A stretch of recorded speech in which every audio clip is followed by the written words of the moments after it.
Welcome to the public reading for Wall Literary Journal.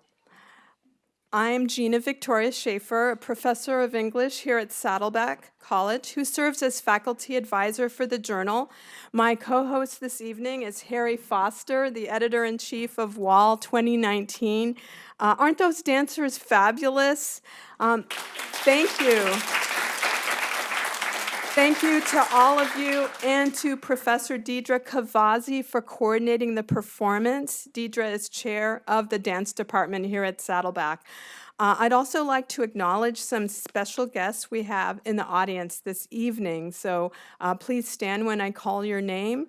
Dr. Elliot Stern, president of Saddleback College. Dr. Kevin O'Connor, Dean of the Liberal Arts Division. Tram Vo Kumamoto, Vice President of Instruction. Marcia Milchiker, a member of the South Orange County Community College District Board of Trustees. And Havar Akhtar and Cindy Luher of the Liberal Arts Division. I also want to give special thanks to Larry Radden, professor of speech, who coordinated the oral interpretations by speech students that you'll see this evening. Please take a moment to check out the back of your program, which contains the names of many more supporters who helped to make Wall possible. So thank you to those of you who are here and to all the others who've supported us and you for coming tonight. So you might think the dance prelude is just an excuse to play some iconic 80s music. It's actually intended to introduce our thematic motif for the evening, a motif developed by Harry. Hi. How's it going? The image of the cover of this year's Wall features a man with a camera head, evoking the concept of life through a lens. The image represents the modern-day pretense of posing, whether it's for a digital picture or a snapshot, to be shared on Instagram or some other social media site. All this posturing and production of facades creates a sense of hyperreality, a layer of reality that is removed from the actual experience of life. We pose, we pretend, we're constantly performing. In the process, the line between reality and fantasy gets blurred.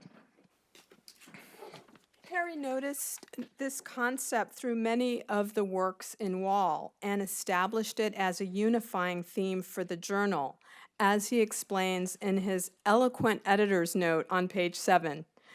We were very fortunate to have him as a creative visionary, perceptive writer and critic, and inspirational leader of this year's staff. Harry, a military veteran who served in combat, is now majoring in English with the objective of becoming a professor of English as well as published author. In May of this year, he was honored as Outstanding Student in Creative Writing in a special ceremony sponsored by the Liberal Arts Division.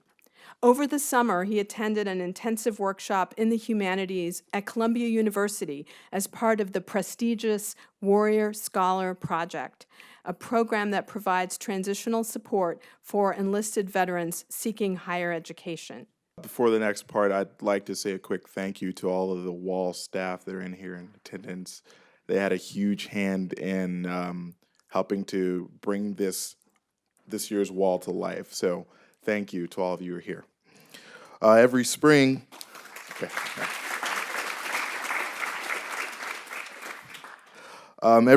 students who enroll in English 160, a 3-unit class, become members of the staff that produces Wall. These staffers read submissions of poems, personal narratives, and short stories, and review photographs and artwork, all from Saddleback College students. And they select these pieces that end up in our 124-page journal. Once the selection process is completed, editors get involved in editing and proofreading, an intense and tedious process, but exciting because, it's fictional. But one that is essential to produce the kind of publication that wins awards. But, that's not really what it's about. Oscar goes to This isn't the Oscars, so I'm just gonna. Oh, we can dream, can't we? Didn't you write a poem about dreaming? Yeah, I did.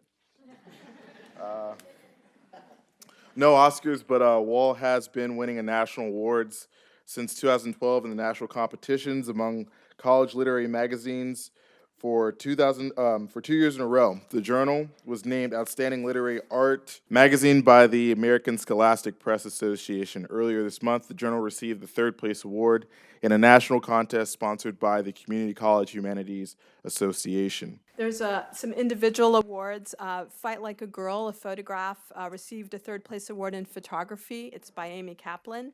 And Tibetan Prayer, a painting by Sharon Yu, received third place also for an individual award. As we anticipate continue our track record of racking up awards, we'd like to share some of the works in the pages of this year's wall with you this evening. Poems will be presented in their entirety, while excerpts of short stories and personal narratives will also be featured. Be sure to read the rest of the works on your own, because they're amazing. And please note that the page number for each work is listed in the program, so please feel free to follow along in your books. If not, then you'll be docked down in a grade. The artwork will be projected on the screen.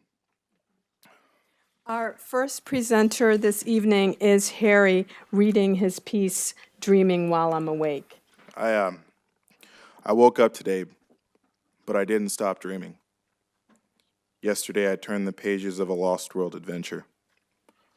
Scaly, cold-blooded creatures flit and screech behind my eyes. They trample dense green forests, filled with a myriad of poisonous flowers. Smaller, weaker creatures feed their ecosystem. And as I put on clothes, brush my teeth, wash my face, the monsters begin to quiet. I went to school today, but I didn't stop dreaming. Yesterday, I turned the pages of an exciting spy thriller. A tall, handsome man adorned in black military garb quickly ducks into an alleyway. He scales a shining glass corporate building, one made of solar panels that capture the sun and stand as a beacon of all that is prosperous in the world. Then as I bubble in the final answers of my math test, the spy with stolen government secrets turns into a wraith, letting nothing stopping him until he is gliding to a smug victory from the rooftops of lesser beings. I clocked in at work today, but I didn't stop dreaming. Yesterday, I turned the pages of an old Western tale. The hot, acrid air forces the town's new sheriff to drink from his very limited water supply. The sound of jingling spurs draw him from his heat-induced stupor. The worst criminal in the West is here to take the town for himself. With narrowed eyes, rotting teeth, and fingertips on pistols, both men get ready for a dance as old as time. And as I scan Hot Pocket after Hot Pocket into the register, a sharp crack rings out and the body drops to the ground. The town is saved. And when I lay down in my bed today, not a single thought came. Not math questions or gas prices. Not breakfast foods or unpaid bills. To my surprise, I saw I'd become an old man. My bed was not my bed, my room was not my room, and my hands were not my hands. It was hard to breathe. I was alone. And when I closed my eyes, not a single thought came.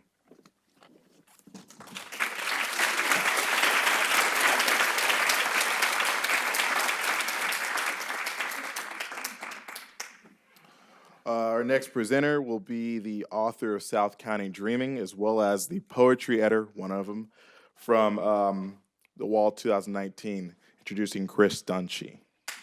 How's everyone doing tonight?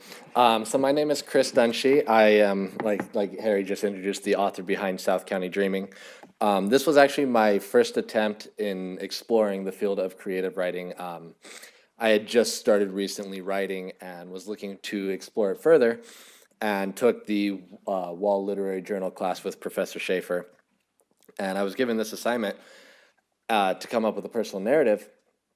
And I was trying to think over and over, like, what can I write about? And these thoughts just kept coming to my mind. So I hope you enjoyed this small excerpt. A mist hung in the air the following week. That's what stands out to me on this particular day. We're parked over at the Arco gas station just off the 5 freeway in San Clemente, panhandling for spare change. Hey, sorry to bother you, I say to a stranger. Do you think you might be able to spare some change to help us get some gas? The money isn't just for gas. We would like to get a bite to eat and a few packs of smokes. People are far more willing to help you if they think it's not something they would consider bad. This is my life right now, though. Every day the same thing. Go to the gas station, panhandle for a bit of cash, hope the cops don't show up, and then drive off somewhere else to do who knows what. Sorry, I don't have any change, the stranger says. Okay, thanks anyways, I reply, and wander back over to my car where Crash and Schwa are hanging out. They are currently splitting a cigarette between them. I grab the pack out of the car and open it up. Only 3 left for the day. All right, guys, how much have we gotten so far? They both pull out their pockets and pile up the coins and bills on the trunk, and total it up to just under $8 so far. Let's take another lap, I say. If we can get a bit more, we'll be able to hit up McDonald's. Sounds good. Let's go. I head back over to the pumps where a few new cars have pulled up. The first one I see is a black Mercedes. An older gentleman gets out of the car and looks over as I approach him. Hey, sorry to bother you, but I was wondering if you might be able to spare a few dollars to help us get some gas. He looks over at me with a look of apprehension, and I can't blame him. I don't exactly have a welcoming appearance with my torn jeans and heavy metal band shirt. What do you need the gas for? He asks. My friends over there needs to get back to base, and we're a bit short on getting there, I say. We have to go down to Coronado. This was our prearranged lie, in case someone asked any extra questions. He thinks this over for a moment, and I prepare myself for the rejection that is sure to come. Very well, I can get you some gas. Go pull your car up to the pump behind mine. Thank you so much, I'll go get it right now. I run back over to my car and start up, driving around to the pump behind the Mercedes. The man walks over and slides his card through the machine, punching in his PIN. How much should I put in, I ask. I'm only expecting a few dollars, maybe $5 at the most. Fill up your tank. We can't have you struggling to get back. Thank you again.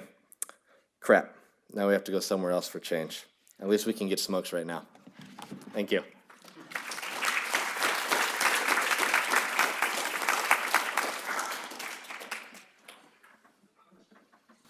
Our next presenter is Melanie Nuccio, who will talk about her charcoal drawing titled Home.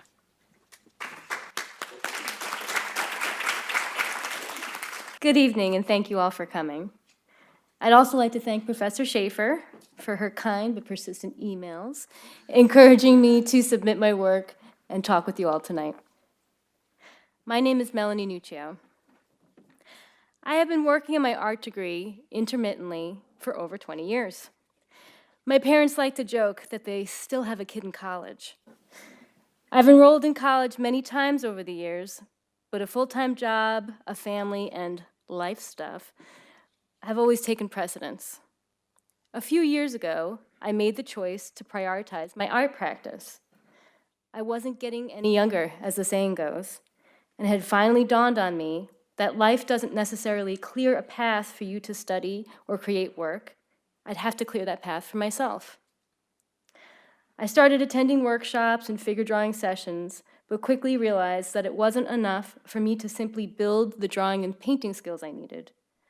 I wanted to make work with more complex personal content, and I craved the structure, the challenge, and the intellectual stimulation that only college could offer. College provides an opportunity to not only study under the great artists who teach there, but also alongside the great artists that make up the student body. I started taking classes here at Saddleback College that I needed to transfer to a CSU. After a lot of hard work, I was ready to submit my application and portfolio to Cal State Long Beach for the BFA program in drawing and painting. I will be starting there this spring. Thanks. My drawing home, which I think is up there, is a 40 by 60 inch life-size self-portrait drawn on paper with willow charcoal. Willow charcoal is made by burning the twigs of willow trees, so you're literally drawing with burnt sticks. There's a distinct sound made by willow charcoal as it lightly scratches the paper. A drawing of this proportion takes many, many, many hours, and that sound becomes your theme music. In this drawing, a woman is perched high above the ground on a tall chair. The chair is arranged in a shallow corner of a room. The wall and floor are blank. The woman carefully examines a paper house gently held up in her hands. A strong light enters from the right of the composition and sweeps across the scene, casting a shadow of her mirrored image on the wall. The drawing is large but quiet, and the space is compact. This drawing has had many different meanings for many different people.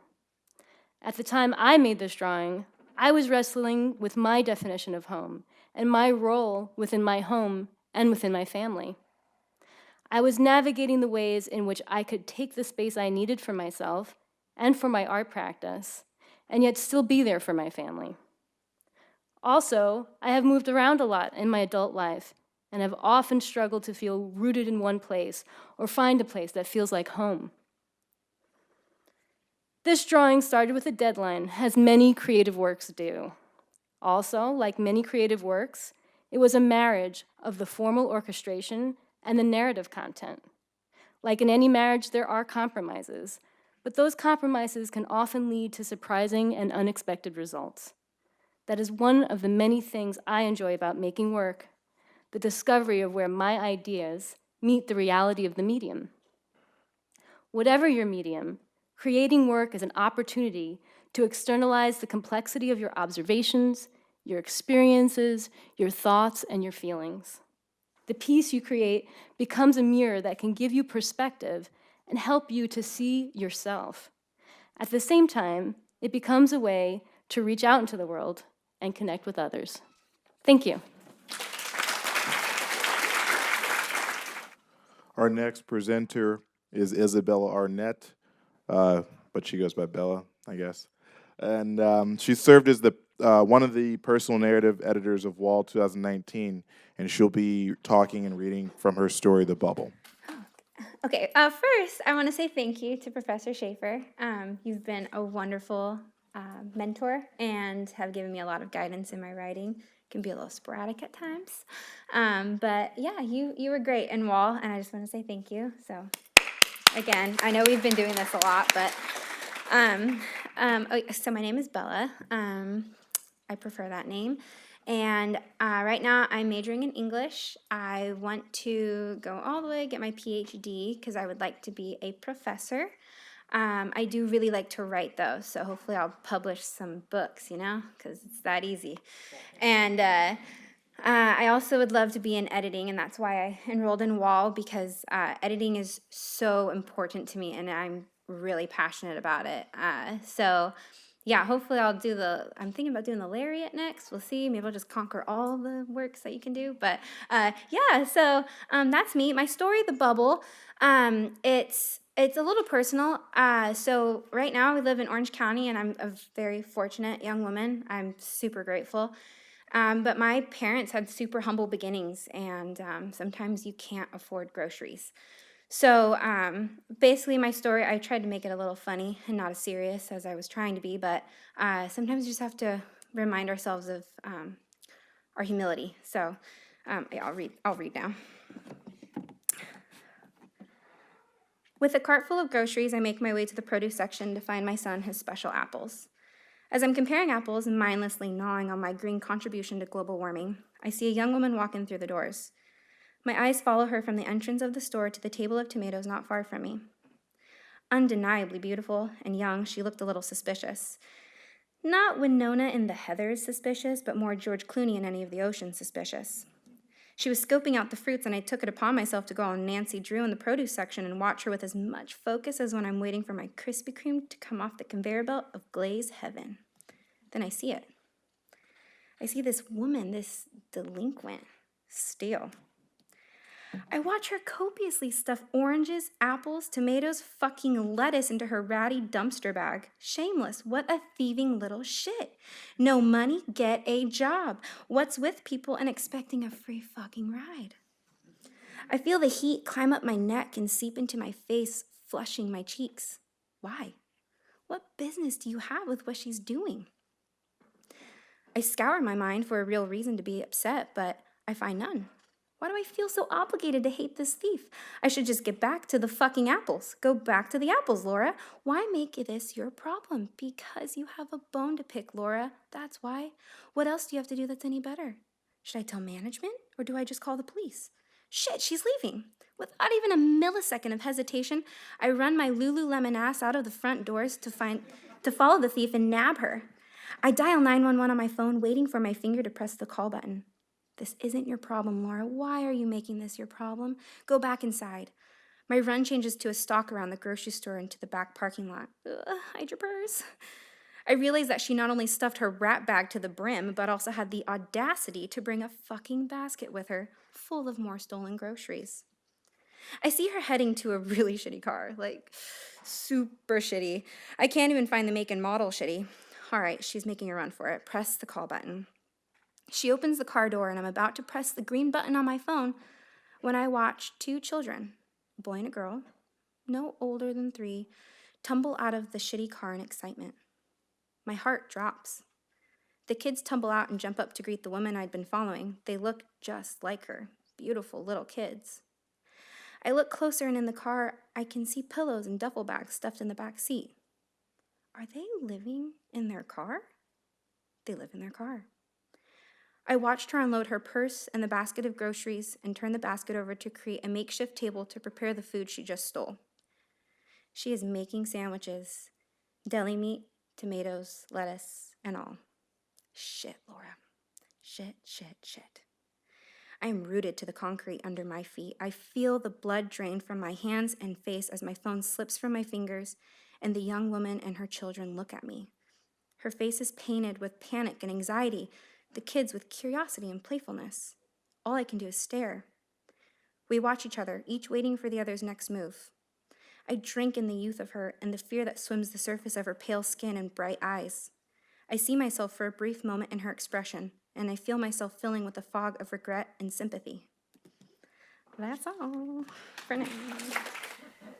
The poetry of Anessa Rodriguez has been featured in Wall for 2 years in a row. She will be reading Vacancy this evening. Hi, my name is Anessa Rodriguez. I'm an English major here at Saddleback College. So I wrote Vacancy for an assignment in my creative writing class that was taught by Professor Fisher. We were meant to take a significant moment in our life and distill it into its most essential components, and then write a poem based on what we had left. For Vacancy, I wrote about a time in my life where I had lost someone really important to me, and I focused on the emptiness I felt during and after it. So that being said, I hope you enjoy. Breathe in, breathe out. Feel muscle expand, lungs fluttering like tissue paper as oxygen enters the caverns of your chest. Sounds and words that aren't yours jingle like loose change at the base of your throat. And you hadn't always been like this. Hadn't always had to choke down the words and grief of others. Here, they had said, take this. Dropping pieces of their sorrow into your outstretched palms, you tremble. Feel their grief cut into your skin. Okay, you say. Wipe bloody palms on the hem of your shirt. Okay. The low, heady drone of a dial tone crackles beneath your skin, curls beneath your tongue, and buzzes against your teeth. Paints your mouth the color of negative space until each breath tastes of desolation. At dusk, you watch dying sunlight spill onto your hands and turn them to glass. Watch red light bleed across your chest, cutting through and out as if you were never really there at all.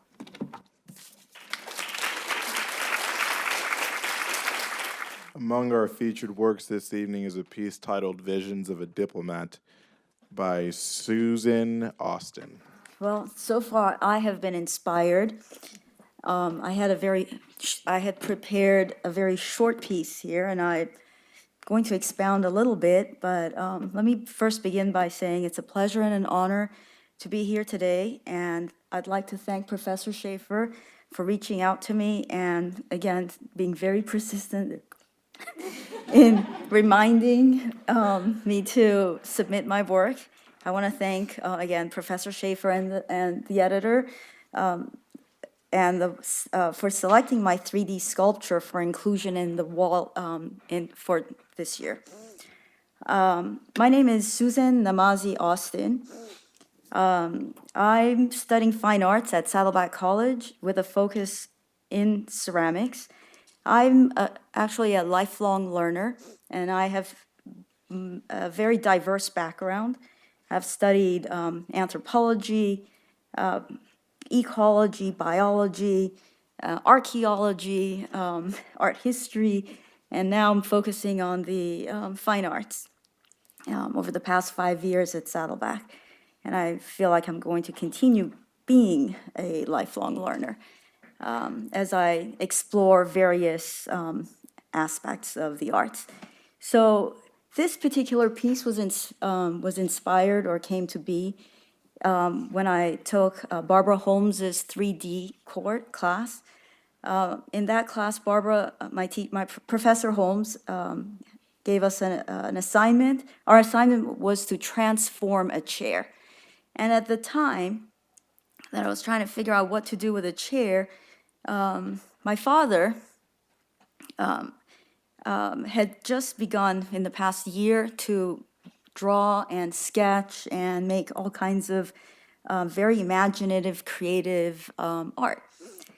And so I thought, maybe I could transform this chair into an art to honor my dad's drawings and his artistic and imaginative creations, his visions. So before I talk a little bit about that, let me just say that the project itself involved what I had to do is to actually take photographs of his drawings, sketches, then print it, crop it, and print it, and then frame the art in these small frames, which I sanded down and painted with milk paint. This was a semester-long course, and then we staple gunned all the frames together onto this chair, and it's a pretty tall project. It's about 6 feet high. And I wish I'd brought it in today because it's kind of empty. It would have looked nice. You would have been able to see it. It's a light, even though it's tall, it's very light. So now a few words about this unique art that's been framed. I want to say a few words about my father. He was a real life top diplomat of the King of Iran in the 1960s to the 1979, when Iran was an ally of the United States and a member of the civilized world. So this is right prior, and then in 1979, all of that changed, and with the radical revolutionaries taking over the country, we had to flee and seek asylum here in the United States, because the United States was the only country that would give us asylum at the time. Anyhow, so it's been a long and hard road for my father and the family. We've experienced a lot of obstacles along the way. But, at the end, I think my dad has finally found a new passion, a real passion in his life at the end of his life. At the age of 82, this is 2 years ago, he began to draw and sketch spontaneously. And these images that you see are just a few of the hundreds of images that are hanging in our house. Our house has been turned into a gallery to house his paintings. And so if you were to come, you would see 200 paintings on the wall. And so I selected a few of those paintings to reflect. So let me back up and say this. When I showed one or two of these pieces to an artist, a critic, he said to me, in order for me to assess the potential of an artist, I want to see a whole body of work. So I want to see at least 20 of these pieces before I can make a comment about it. And so in part, that comment, and then the assignment in Barbara Holmes's class, all of that, and then seeing all this production going on at my creative production and my dad, that all stimulated me to say, well, let's do something like that for him. And so we did. If you notice, so the samplings, let's see. So there's a theme in these images. There are two themes. One, he has. Well, let me. One is that good portion of his paintings reflect the apocalypse. So he has these images of a post-atomic world and what it would look like. And so some of the black and white images reflect that. And these are abstract, figurative pieces. And it's really up to the viewer to interpret for himself as well, even though the artist has his intention. But viewers come away from his paintings with sometimes very different perspectives. So the black and white ones are, as I said, reflect the apocalypse and what happens in a post-atomic world. Mutated, distorted humans and animals, yet they're still optimistic, they're still alive, and there's found love. Then he has another series of paintings that celebrate life and love, the interplay of animals and humans. And my father is a very spiritual individual, and so for him, these reflect, there's something very sacred and natural. As a result, there's something very sacred and natural that appears in these abstract representations of God's creatures of past, present, and future. So he has creatures that, so he has robots. There's a robot in there somewhere. And then there's his political visions. And at the top, you see a woman, and that particular, I don't know if you can see that. He calls that the, let me say also that the images all have stories around them. And so so he has an image of the Buddha, which he calls the prophet of humanity and peace. And he has a story around the Buddha, which we can learn later. And then at the very top, I put the woman with the kind heart and the Iron Lady with a kind heart who will rule the world and the United States. So he feels that the next ruler of the United States will be a female, and that's the image that came up. You know, as he draws, these are the images that come in, that are produced. I think with that, I think we're good. Thank you for listening, and I appreciate your support and thoughts. Thank you. Sorry, could I apologize, I forgot. Can I introduce my father? He's the artist in the audience. This is my father, Abi Namazi. Yeah, thank you. Thank you. I just wanted to acknowledge a couple of professors who are here in the audience this evening. Could you please stand, Professor Jennifer Hedgecock and Professor Suki Fisher. They've both been extremely supportive of WAL. Welcome back to our reading. I'd like to introduce our next presenter, Aiden Mitchell, author of the poem Shadow in My Mind. Good evening. My name is Aiden Mitchell, and my work is the poem Shadow in My Mind. I actually wrote this poem also last fall in a creative writing class for Professor Fisher. And it was for the same assignment, for, to take a moment in your life and distill it into the most condensed and poignant idea that you could. And I'm going to preface this with, it's not a happy poem, and so I'm not going to tell you all to enjoy it, because I think that's a little mean to both you and I. But this is life, and life isn't always happy. And, so here we go. Gray-green eyes stare back at her, the mirror reflecting, mocking the girl. She tries to remember what the shadow used to look like. Were her rich umber locks mirrored in the darkness's depths? Maybe the golden curls that haloed a sleeping babe's head? Obscured by a thick gray fog, nothing escapes the chasm. She sits at the table, one place always vacant.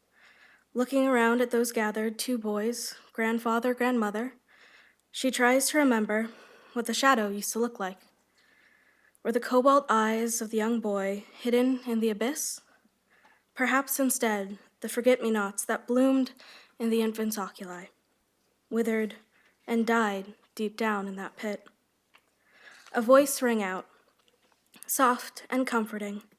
A low, gentle tenor responded in kind. She tries to remember what the shadow used to sound like. Was it the silvery song of a dove that left its tongue? Perchance it was soft, like the patter of rain on glass. Not a single sound escapes the deafening silence of the void. She tries to remember where her mother has gone.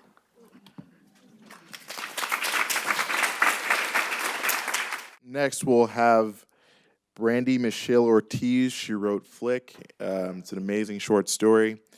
And here you are. Okay, well, I'm Brandy Michelle, and I wrote Flick as part of yet another component of Miss Fisher's creative writing class. And well, I'm currently a graduate of Saddleback. I recently graduated, and now I am at Fullerton, Cal State Fullerton, where I'm majoring in anthropology and going to be pursuing a minor in writing. And no clue what I'm going to do from there, but I just know that one of my biggest passions is writing short stories, fantasy, suspense, just along the lines of anything defying reality. And Flick was inspired by just a little, kind of like an exercise in Suki's class, where she passed out little pieces of paper and they had random words on them, and mine just happened to have the word burning. And heaven forbid, I do not know why my first thought came to house fire. We did have a minor house fire in our past. Luckily, no one got hurt, but it could be from that. Anyways, I was just curious. This kind of expanded to a bigger idea, and I thought, how can I make this into a bigger thing with suspense, development, and preferably a twist ending? So that's hopefully what you guys will be seeing. I will not be reading this. It will be portrayed by Amanda.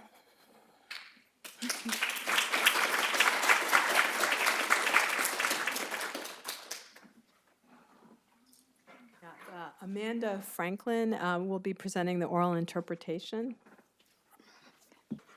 Keely could feel the heat walking up Park Street. She smelled the smoke and heard the sirens closing in. A voice inside her told her to turn the other way, but instead she raced down the street in the direction of home. She only slowed when a sizable crowd clustered ahead, forcing her to stop in her tracks. Smoke poured from the windows. An orange glow lit the inside of the house. To her horror, there was an ambulance parked out front. Keely pushed her way to the front of the crowd and caught only a glimpse of a woman as she was loaded into the waiting ambulance. Red lights flashed and crossed the pedestrians and officers' faces alike. Firefighters worked quickly to contain the fire and keep it from spreading. Keely glanced at the increasing crowd and was almost astonished to see neighbors, folks she saw on a regular basis, recording the scene with looks of awe and horror. A woman in her mid to late 40s with hands on her hips and flat lips who faced the flames caught Keely's eye. She gestured to a much younger officer with a baby face and blue eyes and barked orders to the rest. Curious, Keely stepped out of the crowd and came dangerously close to the perimeter the police had set. "Young lady, you need to step back," she said sternly. "Do you live here?" The name tag on her right breast read B. Smith. "With my mom. Is she okay?" "What's your name?" "Keely Barnes." "Keely, you need to come with us. Thompson and I will take you to the hospital and we can talk about what happened." "Will I be able to see my mom?" "That's what we're hoping." At the hospital, nurses rushed from room to room. "Are you up for answering our questions, Keely?" "What kind of questions?" "Like where you were when the fire started. Why weren't you home?" Smith questioned her in a tone that failed to come across as friendly. "My mom and I had a fight, so I went for a walk. And when I came back, the house was..." Keely's voice trailed and her eyes slid to the ground. "Keely, I know this is hard, but we want to hear all the facts from you," she said in an attempt to come across as sympathetic. "For starters, did you have any idea how the fire could have started or why your mother was still in bed when the officers arrived?" She smokes a lot and drank. I should have never left her. What were the fights about? Do you and your mother fight often? Why take a walk this late at night instead of staying at home? Did your mother always smoke and drink before bed? Was she cautious? Questions and answers came one after the other, bringing sudden memories and thoughts to mind, like how Barbara Barnes was not Keely's biological mother. Unloved and unwanted, Keely came to live with her at the age of 8, when her real mother died and her father was nowhere to be found. Got any siblings or other family, Keely? There's nobody. She's all that I have. Flick, a small flame sprang to light. Barbara brought a gold-painted lighter to her lips, lit yet another cigarette, and exhaled a puff of white smoke.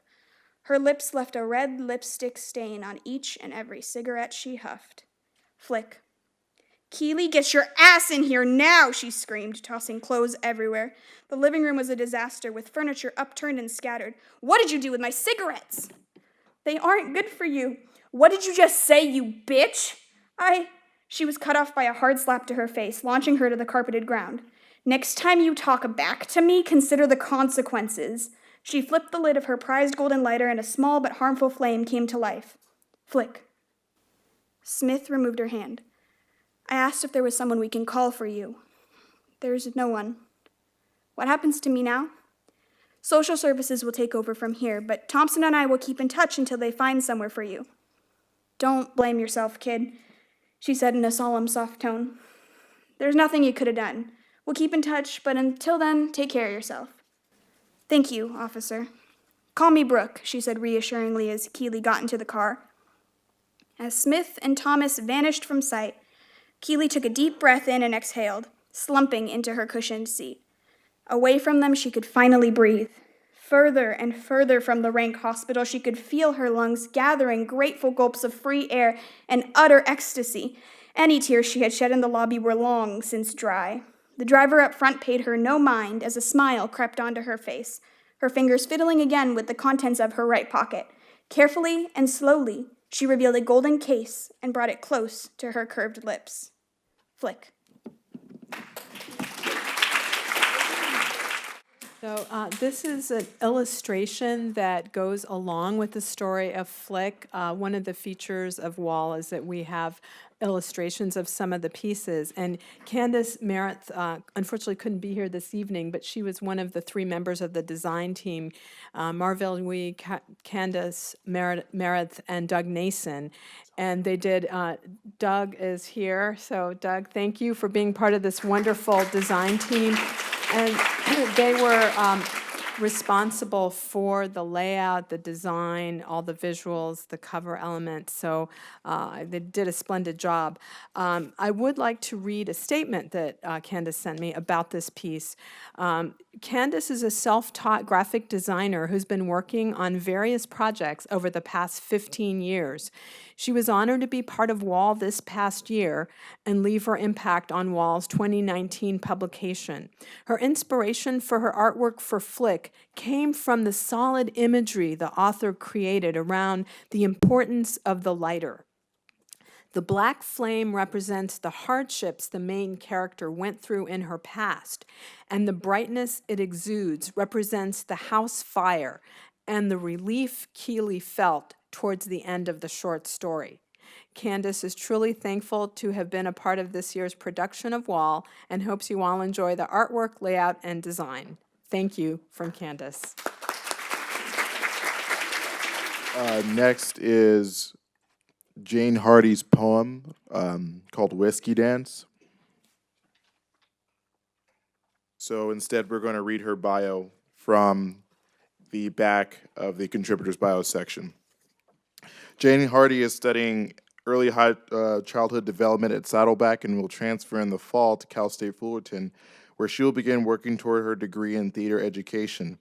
She previously studied at North Virginia Community College, where she earned an Applied Associate in Arts degree for vocal music and piano. She is currently writing a book that involves women and their #MeToo stories. You can learn more by visiting her Instagram on Facebook at notmychoice.myfirsttime. The oral interpretation of Whiskey Dance, we have Heather Wieshlow. We both drank. He didn't need a reason. But me, I drank away the pain, all his lies, his cheating, and the broken dreams. And lastly, his beating. After every fight, a little whiskey could ease the pain. And then he'd beg me, promising that things wouldn't be the same. And with one shot, there'd be one more chance. And we'd continue our whiskey dance. The first few days would be perfect and filled with passion. But then he'd fall into his usual actions. Lying, cheating, tension would build, words got heated, shooting back shots as if they were needed, thinking maybe they would numb emotions, instead only causing enraged explosions. That one day he let the whiskey take over. I felt myself fly and slam against the wall. Eventually, the couch is where I took my fall. His hands tight around my neck. I didn't stand a chance. He chose to end our whiskey dance. Please welcome to the poem N.C. Shirazi, whose oil painting is titled Gateway to the Great Beyond. Good evening, ladies and gentlemen. Such an honor to be here. And I want to thank you, each and every single one of you who helped to bring this beautiful piece to this world. My name is N.C. Shirazi, and I got my bachelor's degree in behavior science and my master's degree in international economics, both from Cal Poly Pomona in 1977. So you can just guess how old I am. I have been really lucky in so many ways, and one of that is the fact that I was born to speak with the same language that Rumi was speaking, Farsi. So I didn't have to read Rumi through translation. It makes a huge difference, believe me. I worked after graduation, 1977. I worked for 26 years in telecom industry because I had a prestigious master's degree. But there was no relation between these degrees and me. I was in love with literature, poetry, and art. Even though I was not, and I don't consider myself still an artist, but I always admire artists. I went to Laguna Beach and all places, and I was like, I wish I could. Until a couple of years ago, I said, let's give it a try. And I came to Saddleback. I love this place. I love this place. And I started to take classes here and there. And then I left for 3 years because I was not good enough. And then I came back and I started painting and did my real job, which came from my whole life of passion, reading Rumi, trying to understand him, and also Jung. This piece is just inspired by Rumi and also Jung, by just one single line of Rumi, which I'm sure all of you heard it through translation, of course. It says, beyond ideas of rightness or wrongness, of things. Let's call it black and white. There is a field. I meet you there. And Rumi says, and Jung says, longing for light, which is in all of us. Longing for light is longing for consciousness. In this piece, I was trying to show that consciousness comes kind of through steps, maybe. It was my imaginations. And at the beginning, we have two defined black and whites. We go as far as we go up. It comes together, merge, until at one point, there's a place of integration. And this is the time that door to heaven is going to be open to us. That field that Rumi was talking about. The place that everything is one. We are all one here. Thank you.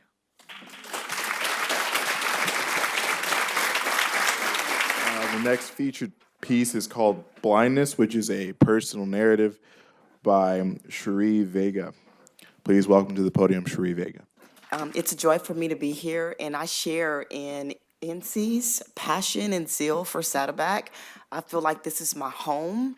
I feel that I'm most comfortable when I'm in this environment, and I'm very grateful to be here. What I like to share most about blindness is that, of course, it's my personal narrative, but the thing that's most important to me that what I got out of writing that is that when you ask for grace, you better know that it's listening. And for me, when I asked for mercy, I had no idea that it would show up in the form that it did. I knew that my life was in trouble, and I knew that I desperately wanted to fix it, but I also knew that the tools that I had was never enough. And so I got on my knees again and again, and I prayed and I prayed. And then one day, the police showed up. I didn't think it was funny either.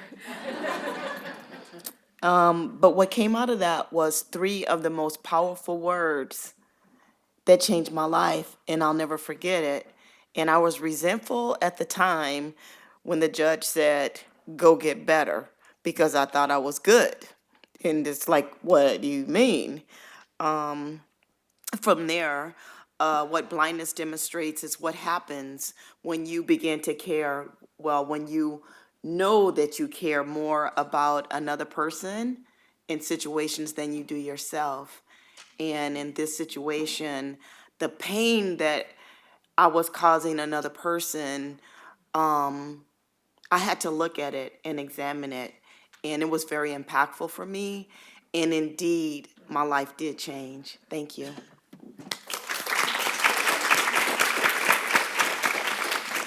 Next, we'll have an oral interpretation of the story by Selena Woodbridge. Dear Alcohol, I was visiting a restaurant one day many years ago, and while sitting alone at a table, I observed 2 men casually sitting and talking. As they chatted, I watched them dip their cigars into shot glasses filled with you. I had never witnessed that happen before and became very curious. I noticed many flattering things about their appearance as I sat and watched them repeatedly dip once or twice and then order fresh shots to continue to dip their cigars. Since I was not aware of this dipping thing, I quietly asked the bartender why and what they were dipping their cigars into. He explained to me that in that situation, your name was King Henry IV, the finest of the cognac genre. There you cost a robust $50 a shot, and equally expensive cigars were intensified in flavor by your presence. At that moment, I knew I wanted to explore your boundaries. And in my lack of control, I chose to ignore my highest values over you. This is clear to me as Proverbs 23, lines 29 through 35 explains, "Do not look at wine when it is red, when it sparkles in the cup and goes down smoothly. In the end, it bites like a serpent and stings like an adder. Your eyes will see strange things, and your heart utter perverse things." Then Peter 5:8 tells us, "Be sober-minded, be watchful. Your adversary, the devil, prowls around like a lion, seeking someone to devour." My guilt was evident, my lures hung low, and then you ruled over me. Dear alcohol, in lack of all that I had loved, I accepted you in my life. But true to your nature, you set my whole life in flames because of my love for you.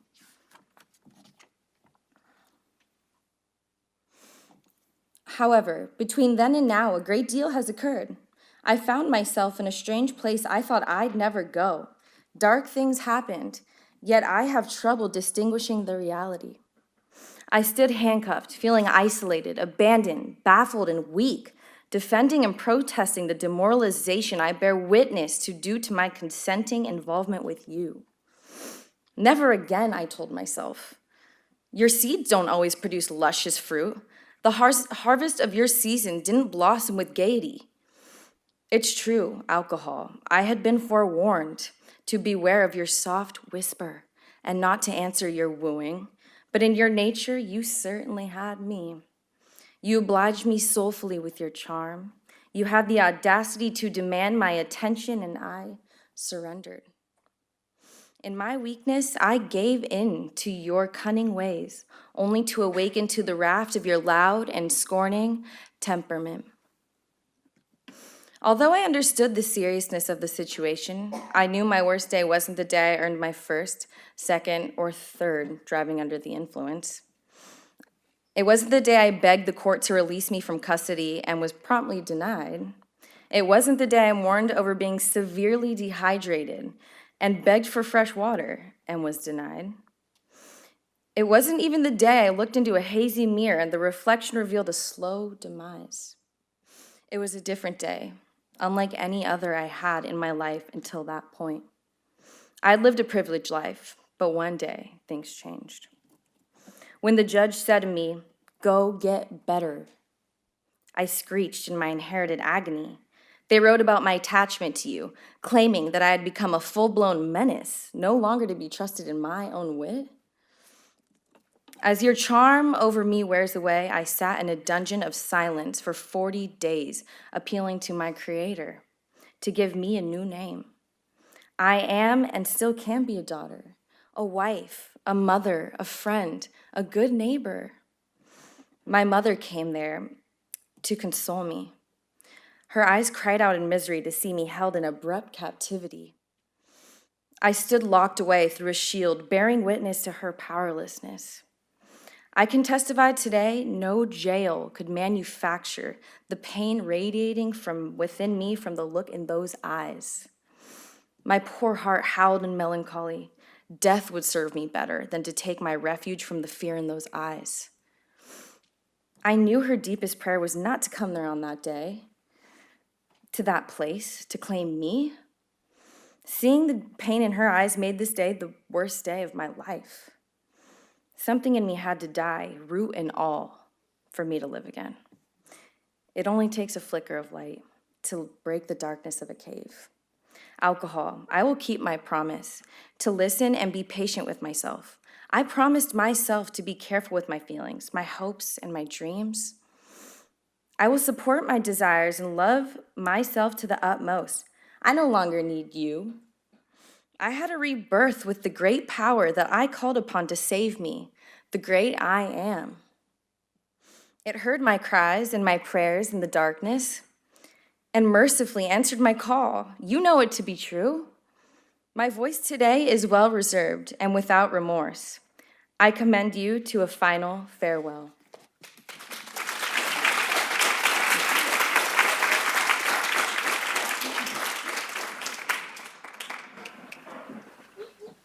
I'm pleased to introduce Dahlia Kolak, who graduated from Saddleback this past spring and is now a student at UCI majoring in English and drama. Dahlia, who served as a literary associate on the staff of WAL, is the author of Playboy of the Modern World. Thank I was feeling rather nostalgic today when I came on campus, reflecting on my time here at Saddleback. I just was reminded of how grateful I am to have had my beginnings be in such an amazing institution with such amazing professors like Hitchcock and Professor Schaefer and Professor Travasi. I hope she's still in here. I don't know if she is. Anyways, I am a graduate from Saddleback. I am pursuing drama and English at UCI. And Playboy of the Modern World started off as a very funny joke to me. I was kind of reconciling with mistakes I've made in love, and like many writers can be familiar with, when you start writing a story, you start with an idea. And that idea kind of manifests itself into a story that you were not expecting to write. And that was very much the case with Playboy. What started off as like reflections on love kind of ended up being a story of empathy and unforeseen connection between two people. And I thank you for listening, and I hope you enjoy. An oral interpretation of the story will be presented by Dahlia Ann Mason Niddle, an award-winning member of the Saddleback College speech team. Stop it.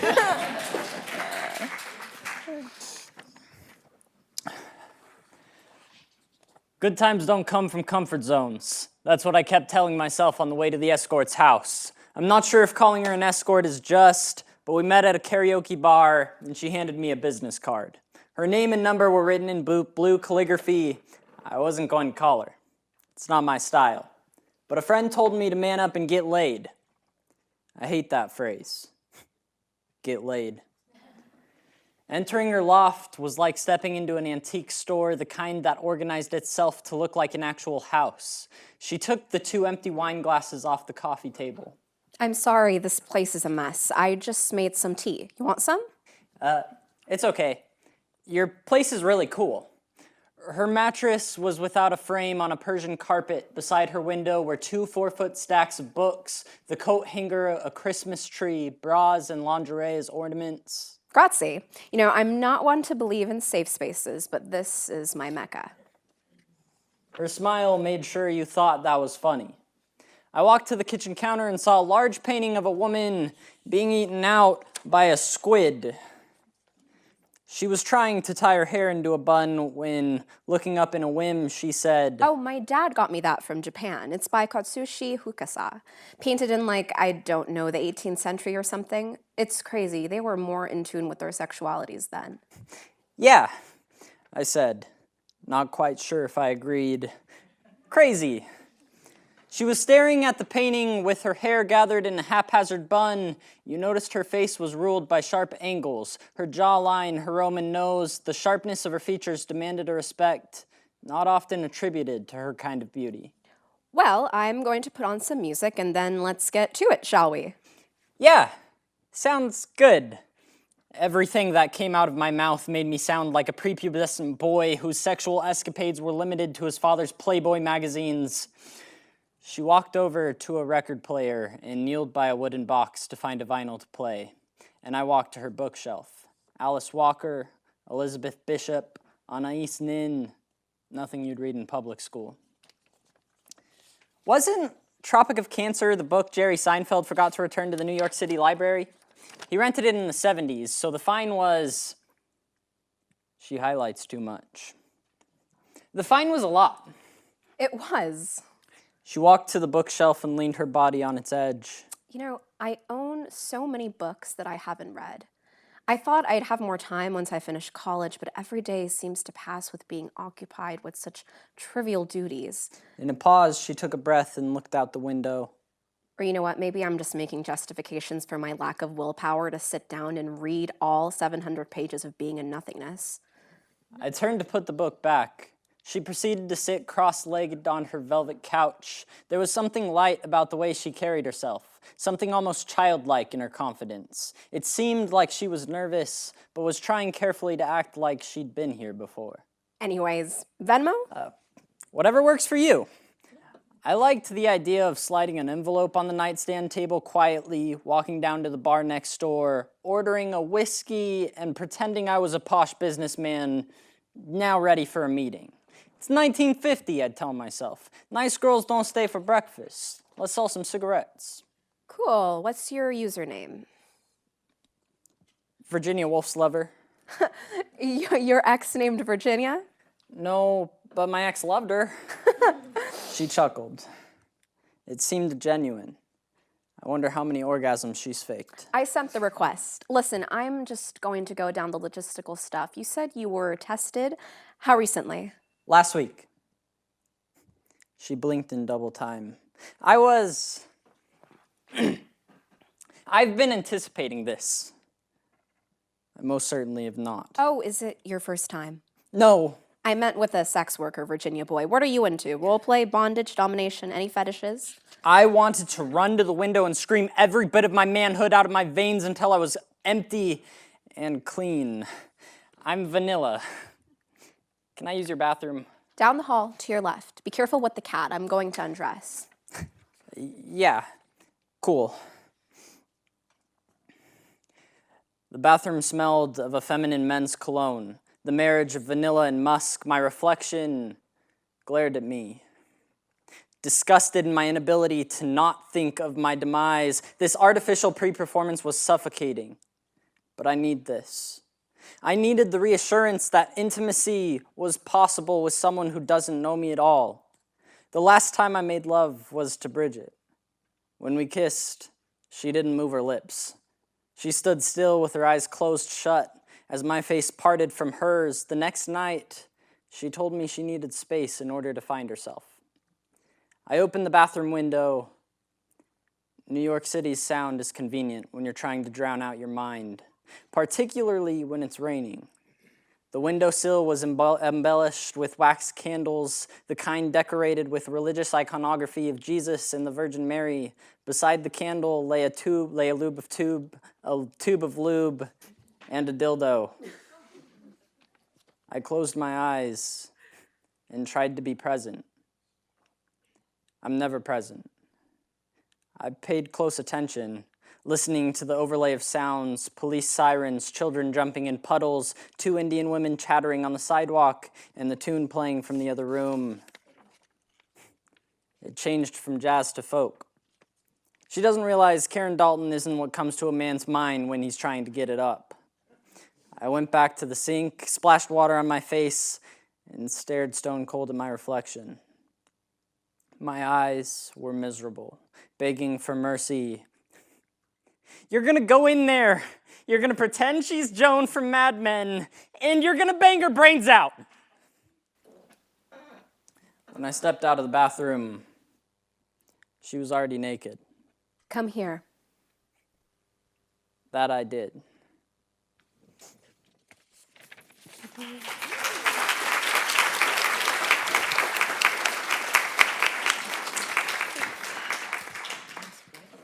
To be continued. So our last presenter is Devin Lillimon, who created the print life that is featured on the cover of Wall. Devin? I'm actually a recent graduate of Saddleback myself now. Like literally spring 2019 was my last term here.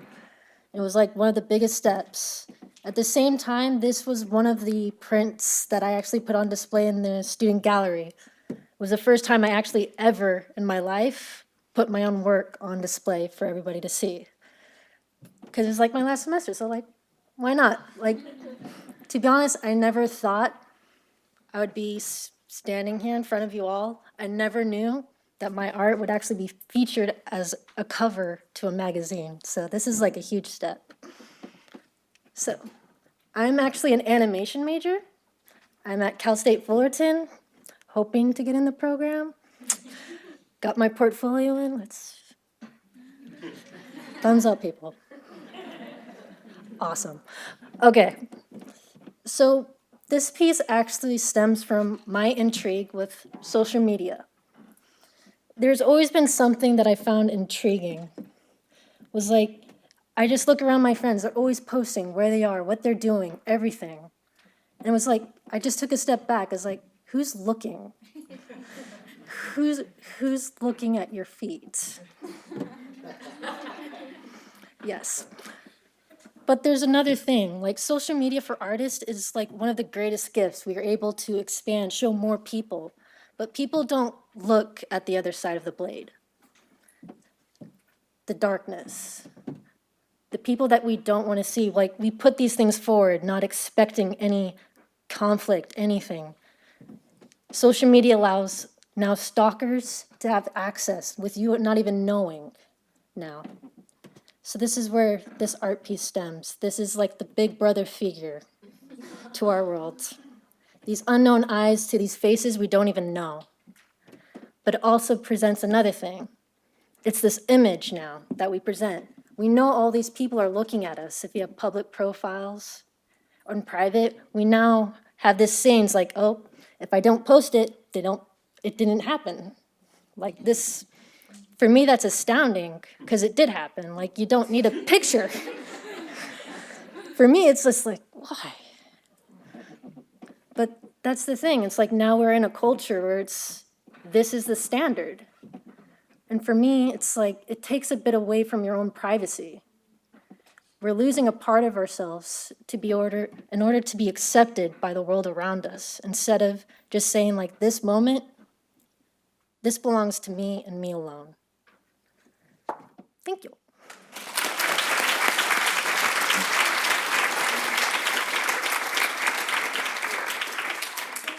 Devin's piece really captures the concept of hyperreality. This idea that the lines between what's real and what isn't is constantly blurred, and of a life lived through a lens. In this postmodern world of fabrication and facades, we're all looking for a moment in the spotlight. And there you are. You are on camera now. Didn't Andy Warhol say everyone will be famous for 15 minutes? Well, tonight you're in front of the camera for at least a few seconds, or a little under a minute, if not 15 minutes. So let's all strike a pose. So I want to thank the writers and artists for sharing their works and just speaking so eloquently about their pieces. And I want to thank the oral interpreters for doing a beautiful performances of these pieces, bringing them to life. So this actually concludes our public reading. I want to thank you to Harry for being such a terrific co-host.